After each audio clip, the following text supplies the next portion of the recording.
Hello and welcome back to the channel. Today we are talking base building. So we're going to watch the presentation from CitizenCon that's just gone last weekend. And I know that some people have been asking me, when are we going to be back to gameplay stuff? Very soon. We're just going to get through the rest of the CitizenCon stuff, have a little chat, and then we'll get back to some gameplay videos and some tutorials or whatever we fancy. There's some really fun stuff coming up, so stay tuned for that. Also, if you're not subscribed, I'm trying to reach 5,000 by the end of the year. That would be amazing if I could. So if you wouldn't mind whacking that I'll occasionally watch something of yours button, and make sure to turn on the I will snooze this more than my morning alarm notification button. So base building. Over here on my other monitor, I've got a list of bullet points of all the things I want to mention today, but I thought what we'll do is we'll quickly watch the presentation because it's very short, and then we will go through and talk about it. And the whole point of this video, by the way, is a very open forum, so I want you all in the comments below to comment your thoughts and your concerns, because I definitely have concerns over the base building. I've mentioned it so many times in the past, and I will touch on these concerns today. It's still very, very early doors in the development. In fact, someone left a comment on my previous video saying that they have scheduled 152 weeks of development. That is 4 weeks short. That is a month shorter than 3 years, okay? Which is crazy. Anyway, let's watch the video. Let's talk. Get your little keyboard fingers ready, because I'd like to see the comments and responses from you. But without further ado, let's watch the video. So here we go. Oh, by the way, sorry. Peep the freaking... When they dropped this at CitizenCon, what a moment.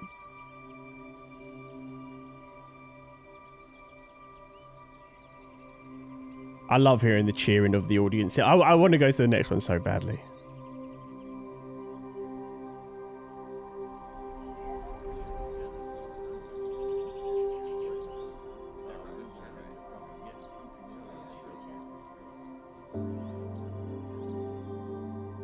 The land claim site stuff is something we need to talk about. Sorry if that was loud. It was loud for me.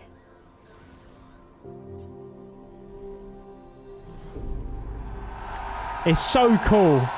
I really hope we get to see these blueprints. I'll replay this as we talk about it silently in the background when we're talking in a second, but I hope we get to see these blueprints.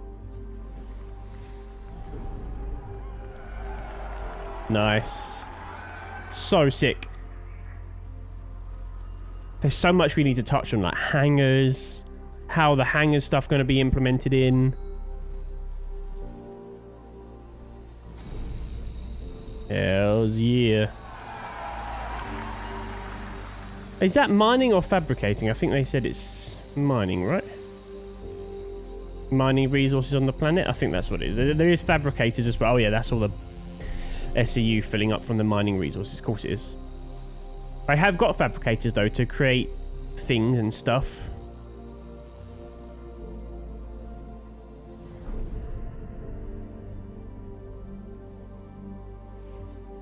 And I believe they said in the presentation that you will see the blueprints placed down on the ground before you do them. So you can like prep and plan your entire base beforehand, which would be really cool. Hopefully that is how it is. Oh, obviously it will be, but you can outlay all the blueprints beforehand, which is nice. Really cool design. Really, really cool design. And the fact they've already got these models in, obviously, because they've made them for this trailer is a really good sign.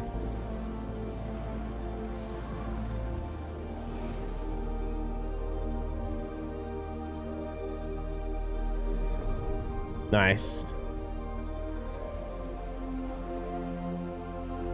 Weird medical bay that, when you actually think about it. Very strange medical bay. If that's what it is, it looks like it anyway. Could it be physio? Yeah, dope. Turret on top it looks like. Cool. Okay. Build your home in the birth. All right. So base building. All right. It breaks down into two really large gameplay sections: planning ahead and prepping. And then you've got the on-site where you're actually going to build. So with that, you need to figure out what your goal is. Is it to have a home with a nice view and relax? Is it to have a trading post? I'll hide where that you for a want to second. Create and sell items? Is it to gather resources available and move on to the next area? Or is it to be off grid and be completely self-sufficient? All sound really good, right? So with that, all sound with really, your prep really and interesting. like that, we've got blueprints. So the recipes, everything in the game is fabricated from a blueprint.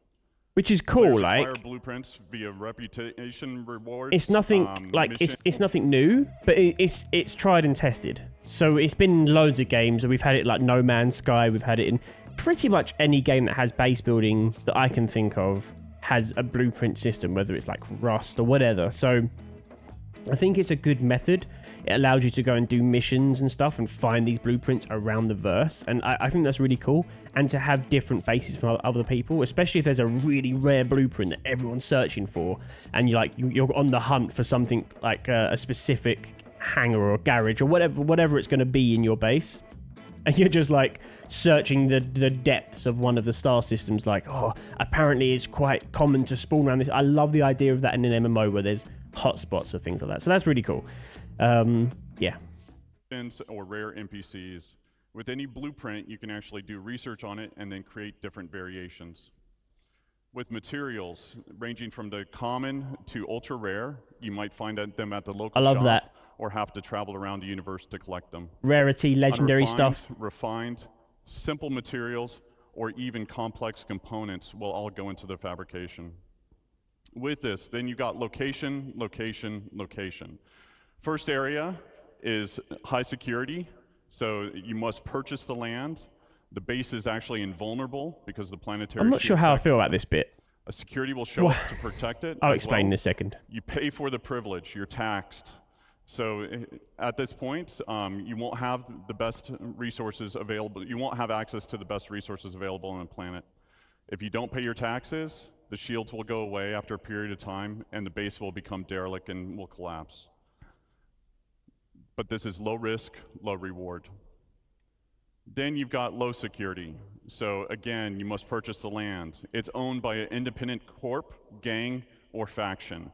Again, you don't have access to all the best resources on the planet. The base is vulnerable. AI NPCs will show up and protect the base if it's attacked.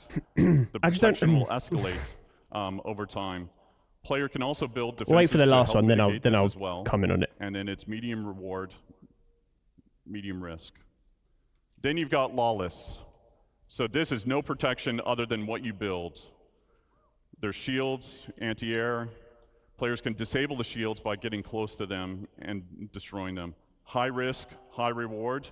Since there's no taxes, no protection fees, you get a high return on the resources that you collect. Now, there's some cross-shard and server meshing considerations that will kind of adjust this design in the future, but we'll get into that later once we're really building it. Okay, so a few things to touch on there. The obvious ones are they're not building it yet, which we know. So when it comes down to like locations, and when they're saying high security, low security, medium security, or no security, for me, what I don't quite understand, and I'd love everyone's input here. So they're saying that, you know, depending on it, if you have a high security, you're paying for that with the taxes and such, and you have like an impenetrable force field. That's the payoff, right? Like it's safe from other players, but it's now a high chance it will just decay because you haven't paid the taxes. So I feel like most of us are going to be in that medium security band. Well, look, we know how video games work. There is always a way to cheese it. There's literally always a way to cheese like AI defenses. So that's what worries me personally. And the other thing that I'm worried about is having these locations being in bands. Everyone's going to know from when they pick their band where the high and low security areas are. So surely if you jump on your friends, you're like, hey, you want to go raid some bases? You're going to go straight for the low security area where there's no AI security. It's just down to who's built a better base. They could literally just rinse through any base they want depending on the defenses. And I get it. I get that's the point. High risk, high reward. You want to build up your defenses, and you want to prep for that. Make sure you have enough resources to have that defense. I do get the concept. I really do. But I'm just not too sure if it's going to cause issues with griefing. I feel like that with any base building. As I've said so many times on this channel, base building, I don't like the idea of it in Star Citizen personally. I'll do it and I'll enjoy it because I do enjoy base building in games, but it's not something that I am enjoying the concept of. One of the big reasons, and I mentioned this in the Star Engine video, I don't want to come planet side, come cresting through a cloud layer. There's rain hitting my windscreen. I'm fully immersed. I've got alarms blaring. Maybe my shield generator's down. I'm fighting the sticks to keep it in the air. And I'm like, I need to put this down now. And I don't want to come cresting through the cloud layer, look down and just find a penis-shaped base or a titty-shaped base, because it just breaks immersion. I don't want players to have that freedom of building any shape they want. Because you know there's going to be people that build stupid stuff that looks stupid or that says a swear word or something like that. And DayZ is plagued with it. If anyone's played DayZ, the amount of like sky bases where someone's cheesed it on top of a tree and there's a base just levitating from the very top of a tree with like a ladder that goes from heaven down to the freaking ground. Like, I just hate the idea of that freedom for players, because you give it to them and I guarantee you there will be dodgy bases. And the only way we can get around that is if CIG have like a report system, right? And I mean, and we'll talk about land claims in just a second. But yeah, that's my initial concern with base building. But let's continue and then we'll touch on the other bullet points that I've got.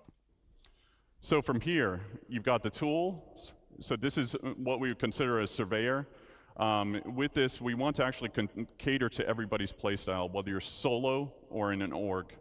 Perfect. With this, you got different buildings that you can produce, from small, medium, to large, this. to XL. I love this. Or XL. So with the surveyor tool, you can only build the small buildings. With a vehicle, you can build small and medium-sized buildings.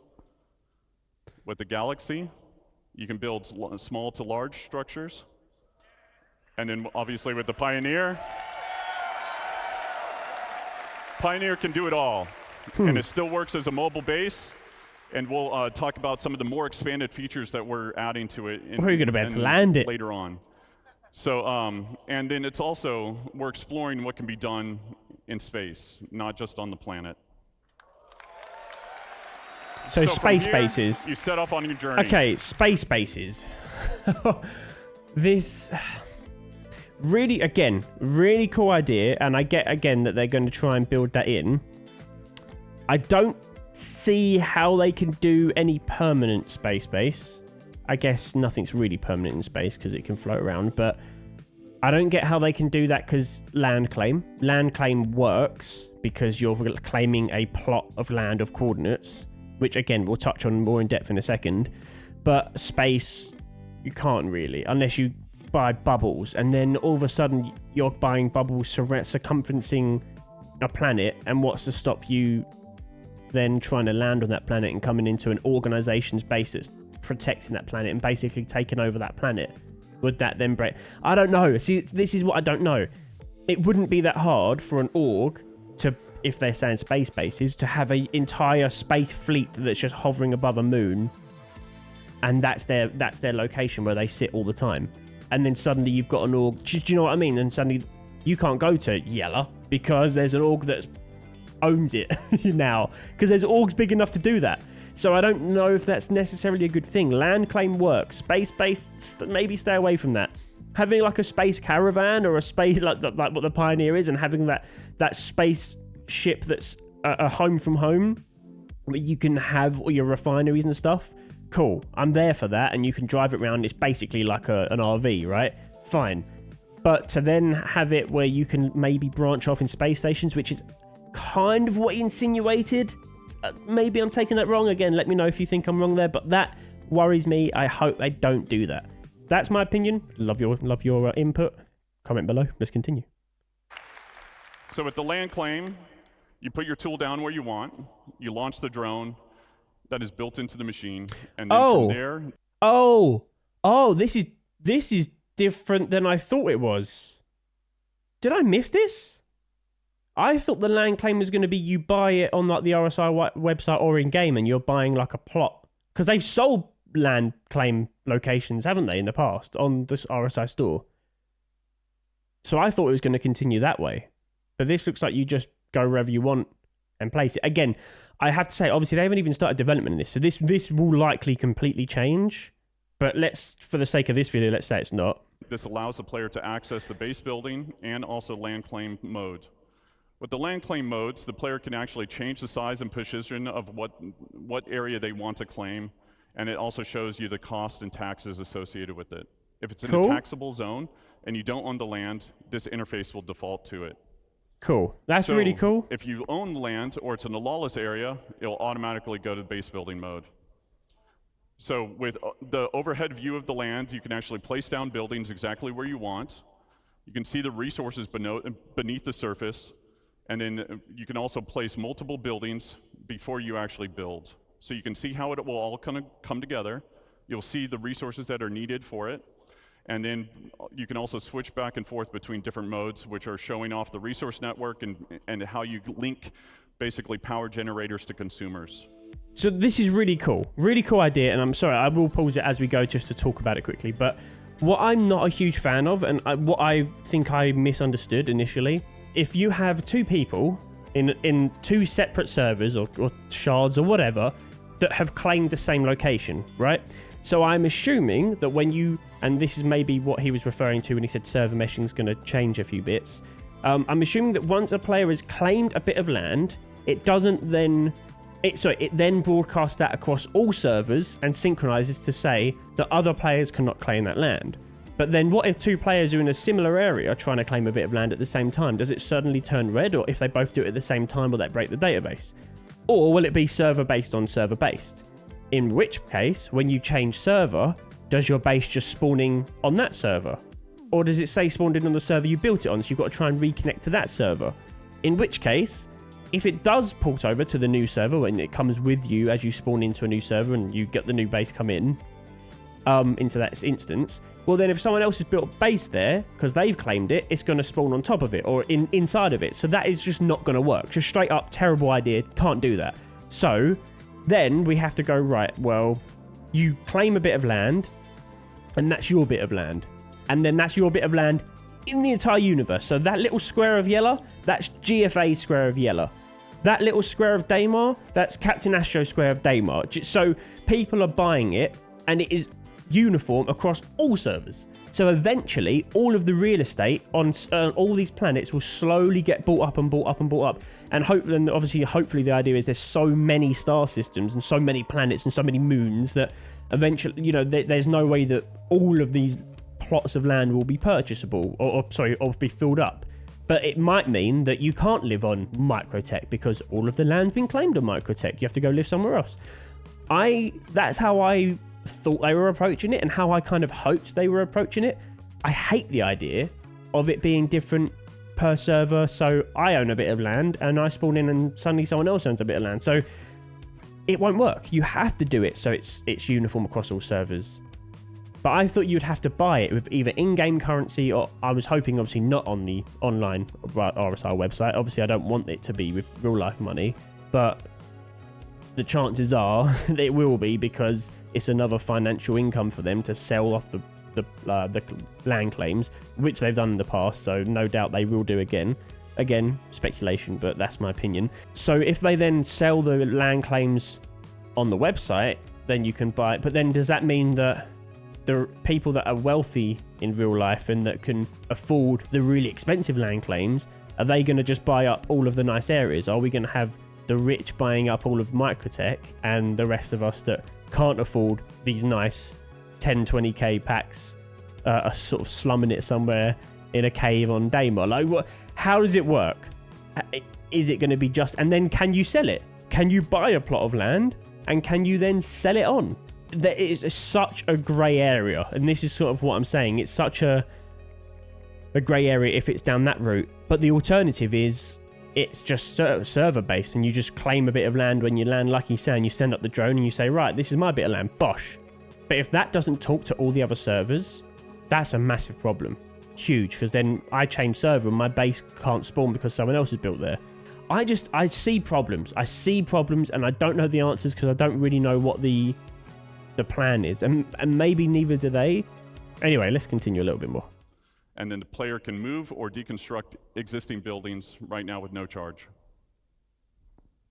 Right now with no charge. Right now with no charge. So does that mean that we're going to have to pay to move our bases? Sounds like it. When you basically build these buildings. They don't come with any furnishings. And if you didn't bring any with you, then you want to build a fabricator. So depending on what you want to build, there's different sizes of them that support buildings from decorations, armor, weapons, components, and even ships. Cool. Yeah. So like base building mode, you need blueprints, resources to craft what you want. Everything fabricated is produced from it produces a physicalized entity. Stats and quality will depend on the quality of the materials actually used. Once you've done that and you've built your decorations, now you can actually fill the room the way that you want to fill it. So furnishings can be purchased at different locations, or they can actually be fabricated. Yeah, love that. You can do that via first person or in a dedicated mode in the Surveyor's tool. Cool, love that. With that, you've got different types of buildings. So you've got utility style, which would be garages, freight elevators, landing pads, storefronts. By the way, just while there, I won't pause this for long. The new freight elevators, what a fantastic thing to come to the game. That is going to be game changing, and the fact you can have it at your base, perfect. And you've got extractors. And hangars and garages and stuff. So with extractors, we want to make sure that nothing in regards to resource gathering is fully automated. A level of player engagement is always needed. So as Nick talked about before, there are different types of commodities, radioactive, perishable, etc. What you'll be doing is pulling out full containers. Then from there, it'll be repairing, or there's wear and tear associated. So it's not fully automated. I'm hoping what they mean by that, and I know he's still talking, but I think he's already past the point I'm making.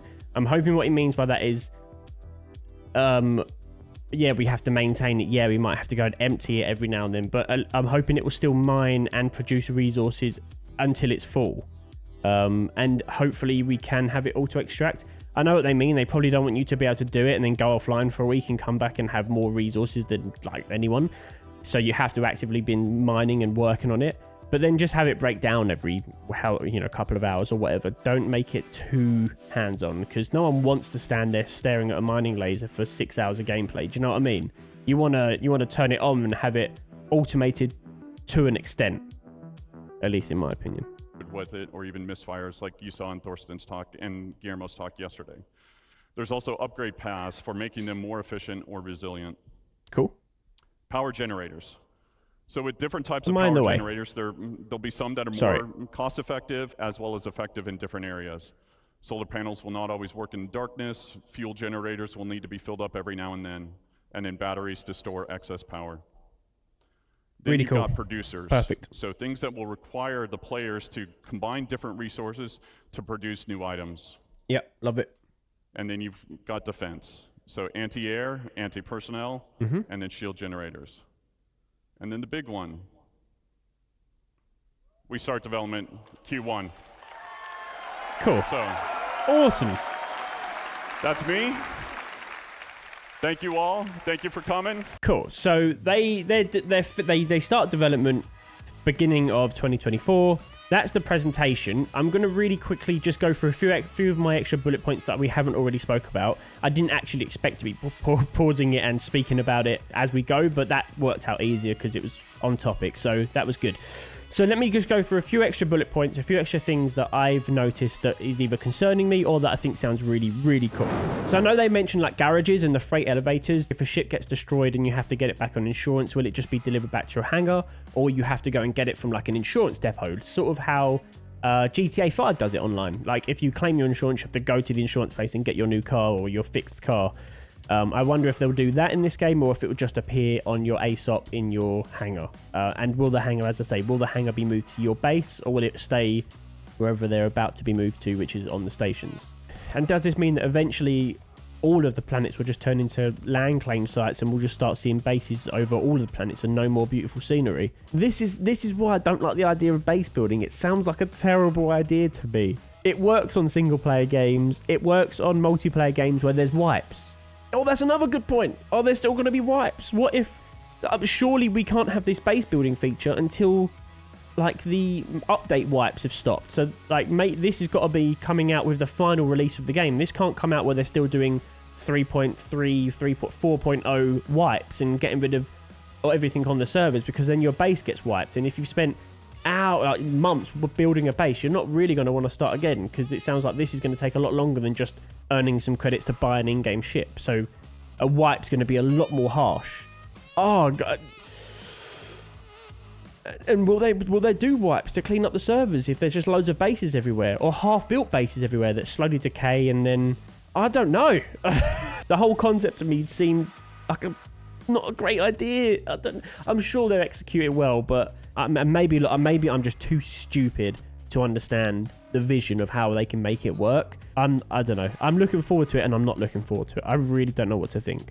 I like the idea of the planets being more full, and I'm sure they'll have like areas that you can build and can't build, but I don't like the idea of planets being full with just player built stuff that looks weird or terrible or whatever. I still want them to be building locations artistically and making it look filled up and cool, and have loads of cities and stuff spread out, so you're flying and you just have loads of small towns and cities that you can land at, rather than just big main stations halfway across the planet. So the next thing I've got here is, can blueprints be shared with the org? So like with your org, sorry. So if you get a blueprint that you find, is that like a one-use thing? You like research it and that is now in your character's skill set? Or is it the kind of blueprint where you take it back to your base and you can use it, and then you can go, hey, so-and-so, I found this blueprint, you're part of my org, here's the blueprint, you can use it, share it on.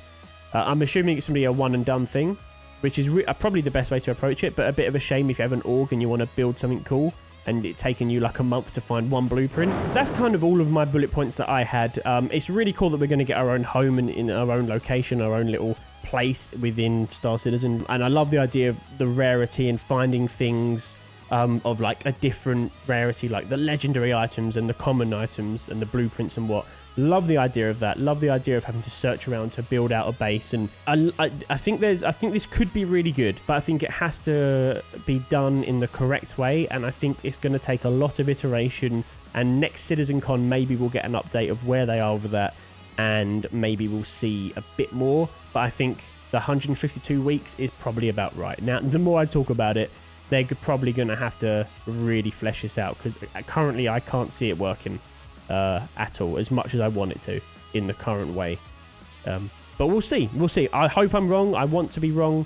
I'm sure I will be wrong. I'm usually wrong. That being said, there's nothing to say otherwise currently. Anyway, thank you very much for watching. Leave your comments below. Let me know what you think. Let me know what you think on any of the points that I've raised in the video. Put my mind at rest if you think there's a good way to do it. And until next time, I've been GFA, you've been fantastic, and peace.